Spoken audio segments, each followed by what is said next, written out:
California is one of those weird states where you could see snow in the mountains, go to the beach, and drive through the desert all in the same day. There might not be a more interesting state in the country. From top to bottom, you can see redwoods, the Golden Gate, Silicon Valley, wine country, Hollywood, and the naval base in San Diego.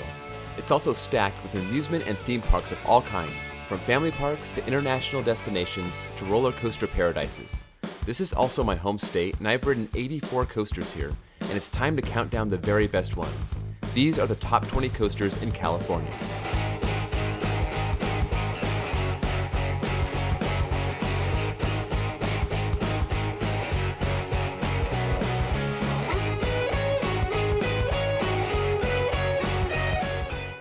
First, let's take a moment to honor 3 coasters that would make this list had they still been in operation in California.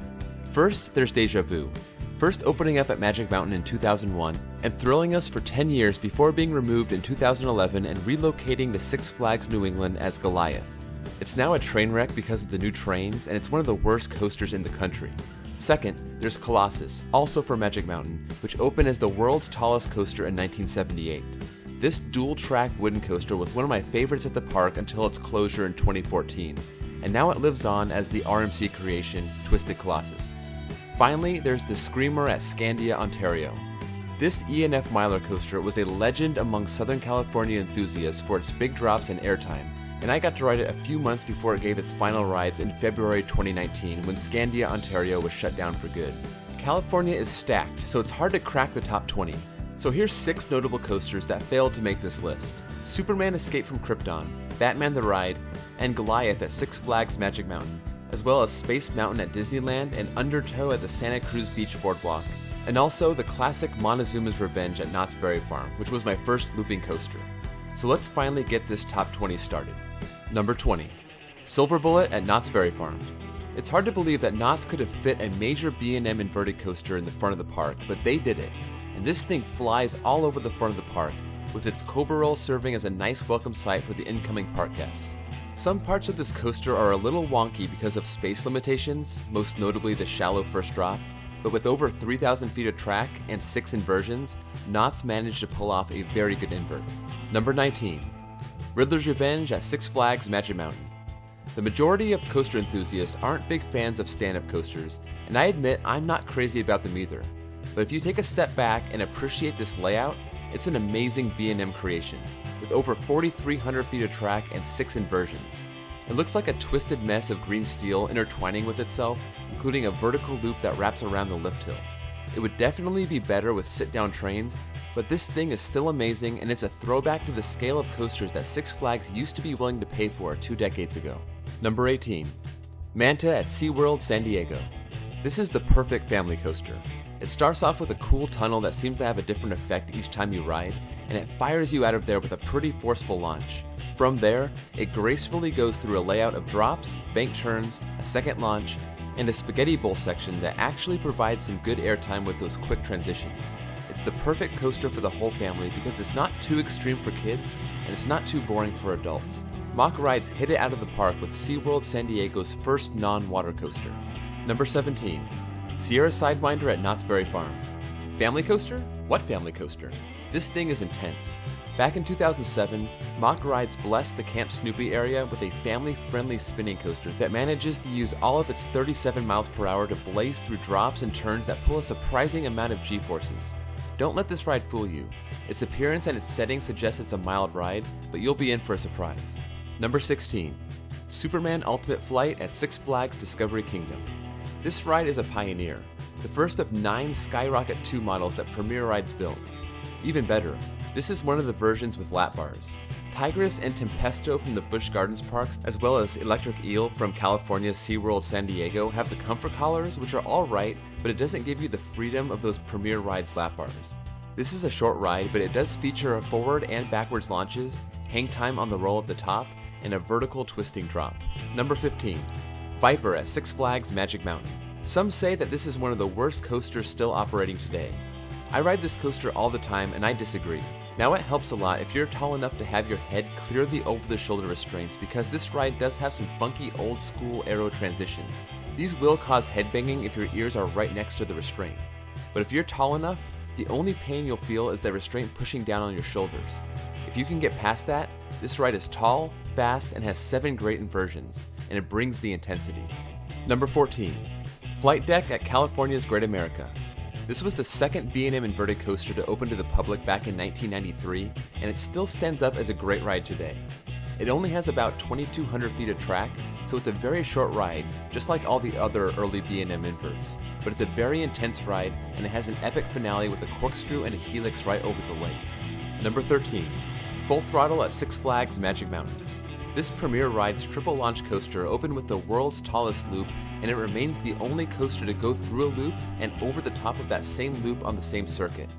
This ride has speed, airtime, hang time, but the main reason it doesn't rank higher is because it's such a short ride. But it's still very popular, and it serves as a great centerpiece at the front of the park. Number 12. Apocalypse at Six Flags Magic Mountain.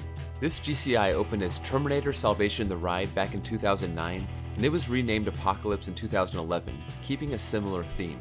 This is a strong GCI, by no means the best out there, but definitely not the worst either. The first half of this ride is full of speed and floater airtime, and even features a station flyby. The second half features crossovers and laterals. It's a good, solid wooden coaster and one of my favorites at the park. Number 11. Incredicoaster at Disney's California Adventure. The flagship attraction at the brand new Disney park themed to all things California was California Screamin, an Intamin launch coaster with over 6,000 feet of track, and was, and still is, the only ride at the Disneyland Resort to feature an inversion. Despite being a very high-tech ride, it's themed to be an old classic wooden boardwalk coaster. This coaster isn't intense, but it's not meant to be. It does meander around a lot, but it's a lot of fun, and it features possibly the greatest operations in the world. It was renamed Incredicoaster when it was rethemed to The Incredibles as Paradise Pier became Pixar Pier in 2018.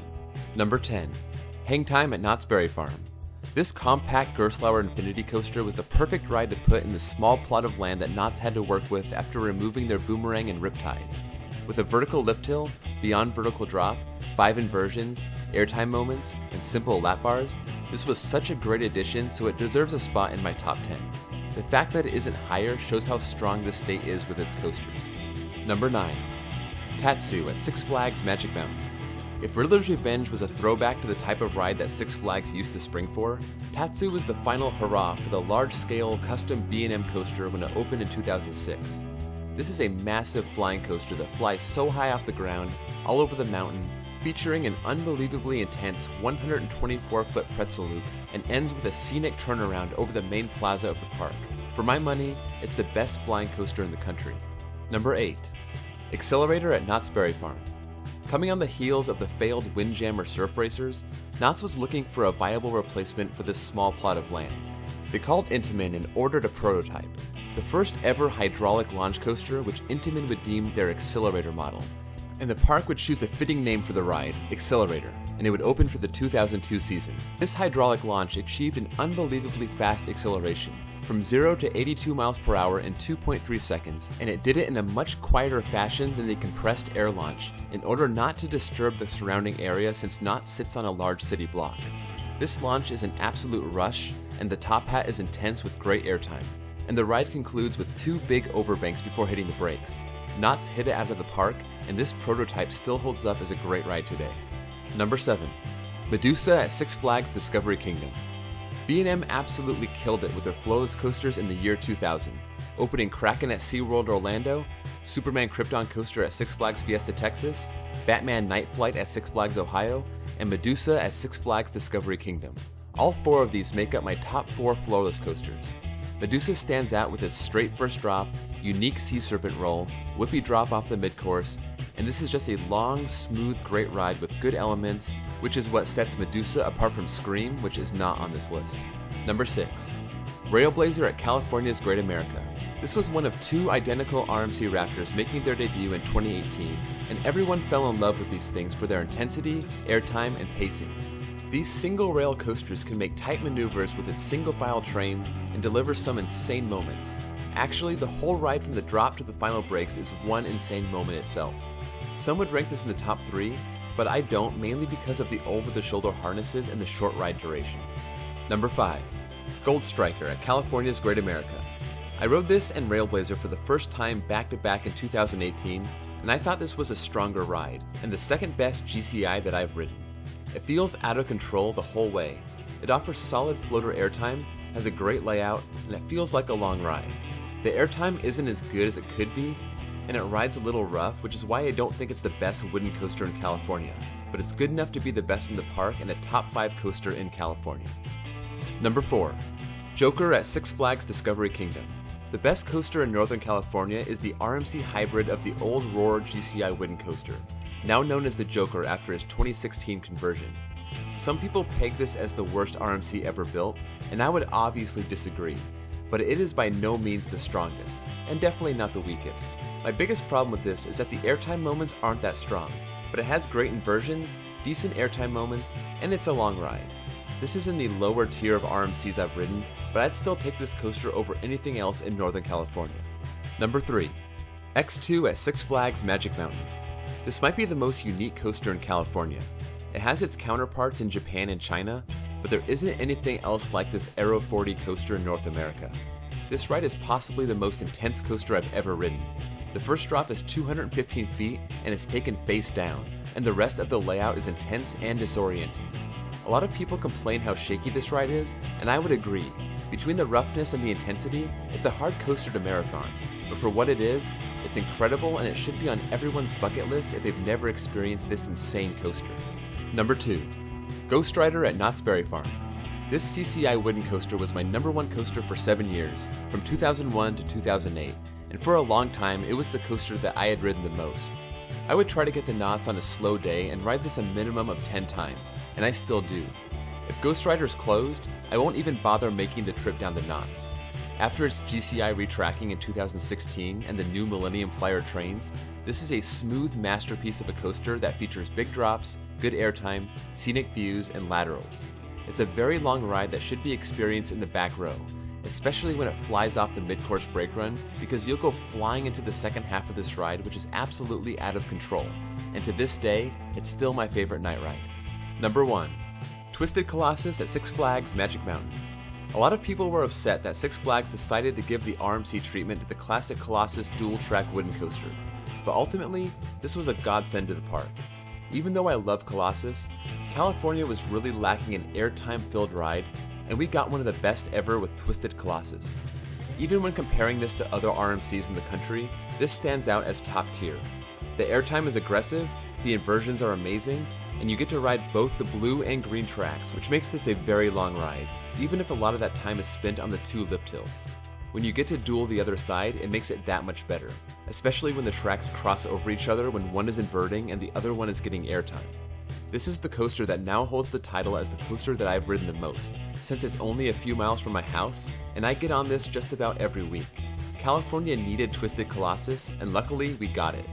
So let me know what you think about my list, let me know what you would change in the comments below, and I'll see you guys all next time.